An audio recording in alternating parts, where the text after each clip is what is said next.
حافظ قرآن کتنی؟ 10. حاجی 400. اور عالم دین کیوں چپ ہو گئے؟ جتنے مرضی سے کیا مراد؟ وہ کہیں گے 100 لے جاؤ تو 100 دے دیں گے، 1000 کہیں گے تو 1000. جتنے مرضی سے کیا مراد ہے؟ بات آپ نے ٹھیک کہی.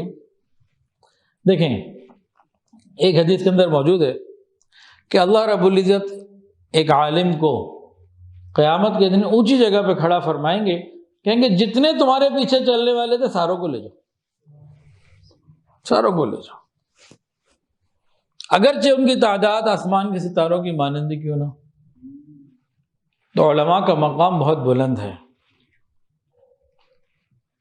عیسائیوں کی ایک بات آپ کو بتاؤں. جی یہی حکم مستورات کا بھی ہے علماء کا؟ ہاں، عالم ہو یا عالمہ ہو تو علماء کا مقام بڑا بلند ہے. ایک عجیب بات آپ کو بتاؤں. آج حضرت مولانا یوسف خان صاحب آئے ہوئے تھے ہمارے ہاں، مسابقہ حفظ القرآن میں تشریف لائے ہوئے تھے، بیان ہوا، انہوں نے ایک بات بتائی.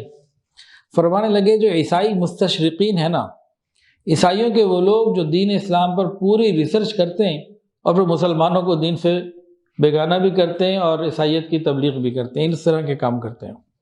انہوں نے بڑی ریسرچ کی تو کہنے لگے کافروں کی ایک ریسرچ ہے مسلمانوں کے بارے میں اور ہے بڑی اہم، توجہ سے سمجھنے والی ہے. وہ کیا؟ فرمایا کہ ان لوگوں نے کہا کہ اللہ رب العزت نے مسلمانوں کو ایک ایسی عبادت عطا کی ہے کہ یہ اپنے امام کی، اپنے بڑے کی بات مانتے ہیں، کا کہنا مانتے ہیں بلا چون چرا، اور ایک دن میں 5 مرتبہ، یعنی فرض نمازوں میں امام کہتے ہیں اللہ اکبر، یہ سارے ہاتھ باندھ دیتے ہیں. امام رکوع میں جاتا ہے اللہ اکبر کہہ کے سارے چلے جاتے ہیں. کوئی نہیں کہتا جی میں نے ابھی نہیں جانا، میں نے پہلے سجدہ کرنا ہے، میں نے بعد میں رکوع کرنا ہے. سارے چلے جاتے ہیں. وہ کھڑا ہوتا ہے سارے کھڑے ہوتے ہیں. وہ سجدے میں جاتا ہے سجدے میں چلے جاتے ہیں. وہ سلام پھیرتا ہے سلام پھیر لیتے ہیں. کہتے ہیں کہنا ماننے کی، امام کی، امیر کی، بڑے کی اطاعت مسلمانوں کے اندر ایسے کوٹ کوٹ کے بھری گئی ہے. تو یہ اللہ نے ان کو دیا ہے. وہ کافر یہ کہتے ہیں کہ جس طرح مسلمان مسجد میں اپنے بڑوں کی بات مان کے، امام کی بات مان کر زندگی گزارتے ہیں، اگر یہ مسجد کے باہر بھی اپنے بڑوں کی بات مان لیں تو دنیا کا نقشہ بدل جائے. مسجد میں تو امام کی بات مانتے ہیں لیکن باہر آ کے ہر ایک خود امام بنا ہوتا ہے کہ جی میں ہی سب سے بڑا ہوں. حجاج کرام دین اور دنیا کی جو دولت اللہ سے مانگیں گے نا وہاں اللہ دیں گے. بعض لوگ کہتے ہیں حج پہ ہم نے جانا ہے، دنیا نہیں مانگنی، صرف آخرت مانگنی ہے. غلط ہے بھائی، دنیا بھی اور آخرت بھی دونوں. ربنا آتنا فی الدنیا حسنہ وفی الآخرۃ حسنہ وقنا عذاب النار.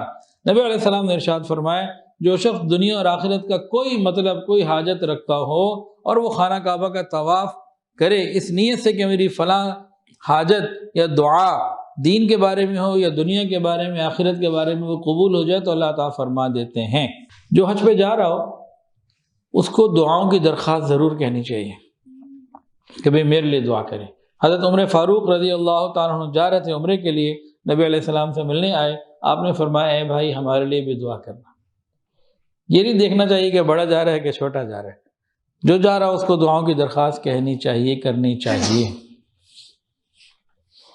حضرت داؤد علیہ السلام نے پوچھا اے اللہ آپ کے پاس اس بندے کا کیا ثواب ہے آپ کے خزانوں میں جو آپ کے گھر کا طواف کرے، زیارت کرے، یہاں آئے. اللہ پاک نے فرمایا ہر آنے والے کا جس کے پاس وہ آئے ایک حق ہوتا ہے. اے داؤد ان آنے والوں کا مجھ پر یہ حق ہے کہ میں انہیں دنیا میں عافیت عطا کروں اور جب قیامت کے دن مجھ سے ملے تو میں ان کی مغفرت کروں. پھر اللہ اپنی شان کے مطابق دیتے نا. نبی علیہ السلام نے فرمایا جو حج کرے اور کوئی نفسانی خواہش، کوئی بری بات بیچ میں نہ ہو، نہ کوئی گناہ کرے تو اللہ تعالیٰ اس کے سارے گناہوں کو ایسے معاف فرما دیتے ہیں جیسے آج ہی پیدا ہوا. جو ایک مرتبہ حج کرتا ہے یہ حج فرض ادا کرتا ہے. جو 2 مرتبہ کرتا ہے یہ اللہ تعالیٰ کو قرض دے رہا ہوتا ہے. اور جو 3 مرتبہ کرتا ہے جہنم کی آگ اس پر حرام ہو جاتی. تو جتنا اللہ موقع عطا فرمائے ضرور کرنا چاہیے. حج کے بعد یا عمرے کے بعد جس کا انتقال ہو جائے یہ بہترین وقت ہے. بھئی موت تو ہم سب کو آنی ہے. مومن کے لیے موت کا بہترین وقت کون سا ہے؟ حج کے فوراً بعد، عمرے کے فوراً بعد یا رمضان المبارک کے فوراً بعد. حج میں بھی گناہ معاف ہوتے ہیں اور عمرے میں بھی گناہ معاف ہوتے ہیں، رمضان میں بھی گناہ معاف ہوتے ہیں۔ یہ تین موقع بہترین ہیں کہ جس میں انسان کا انتقال ہو جائے۔ حدیث کے اندر یہ بات بہت جگہ پر آتی ہے، حج اور عمرہ بار بار کرنا گناہوں کو بھی ختم اور فقر مال پیسے کو بھی ختم کر دیتا ہے۔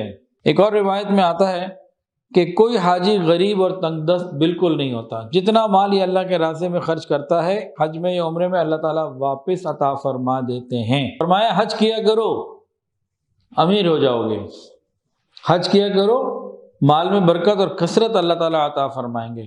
ایک اور حدیث سن لیجئے، فرمایا حج عمرہ کرنے والے اللہ تعالیٰ کے خصوصی مہمان ہوتے ہیں، جو اللہ سے مانگتے ہیں اللہ ان کو دے دیتے ہیں، وہ جو دعا مانگتے ہیں اللہ قبول فرما لیتے ہیں، جو خرچ کرتے ہیں اللہ پاک بعد میں اس کا بدل عطا فرما دیتے ہیں۔ اسی طرح ایک حدیث کے اندر آتا ہے بار بار حج کرنا عمرہ کرنا بری موت سے بچاتا ہے، بار بار حج عمرہ کرنا بری موت سے بچا لیتا ہے۔